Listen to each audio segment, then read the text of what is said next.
Okay, class, pag-usapan naman natin ang tungkol sa B-complex vitamins. Ilan ang B vitamins ang meron sa B-complex family? Wala. Okay, good. Ano pang kakaibang property meron ang vitamin B12? Sige na din. Ma'am, may fluorescent property po ang vitamin B12. Ibig sabihin po nito ay may kakayahanan siya mag-glow in the dark.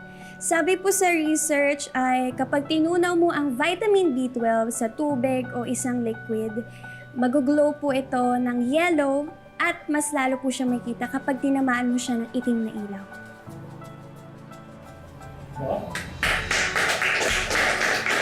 Very good na din. Salamat po. May plus points ka. Sana all may plus points. Sana all mo talino, di ba? Excuse me. Nadine, pwede bang magpa-tutor? Inaaral ko ng lahat ng lessons natin. Tsaka yung mga sinasabi ni ma'am, tinatandaan ko talaga. Suwabe Jairon ah. Matutor daw. Ang sabihin mo, manliligaw ka lang. Ba't kailan talaga pabigyan talaga to eh? Correct. At mukhang aagawin pa sa'yo si Jairon. Mapapel talaga yung babae. Na talaga sa akin naman. Support kita dyan, sis.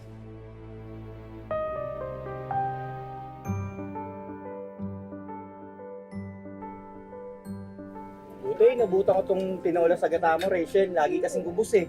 Naku, dahil suki kita, magtatabi ako para sa'yo. Okay, salamat ha. O naman.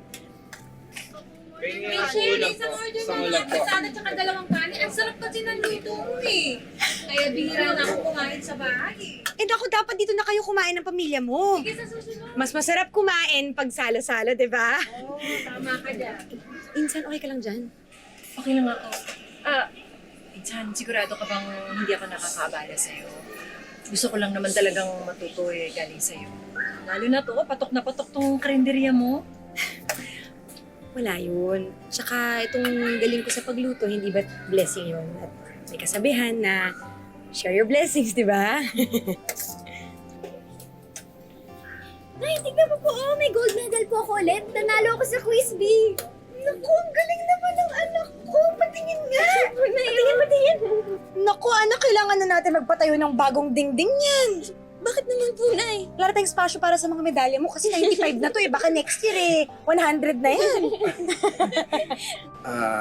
Anak, kahit hindi ko nakikita yung mga medals mo, gusto kong malaman mo na ramdam ko yung pagsisikap mo, ha?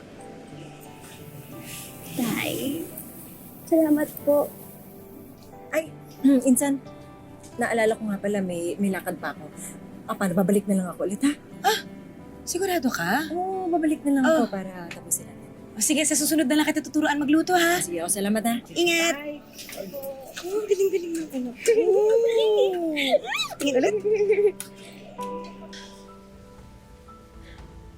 Napakayabang nitong si Rachel eh. Akala mo totoong ginto yung napanalunan ng anak niya. Eh, tanso lang naman. Hindi pa pwede isang nga. Emma, actually hindi na ako nagugulat eh. Manang-mana lang yung sinading sa nanay niya. Bida-bida, pabiba, palaging umeepal. Akala mo lahat kung sino siyang umasta, nakakairita. Alam mo yung si Rachel, yan ang pinakamayabang sa aming magpipinsan. Bata pa kami. Emma, ba't pa kasi lapit pa kayo ng lapit dun? Tapos kinakausap niyo pa. May plano ako.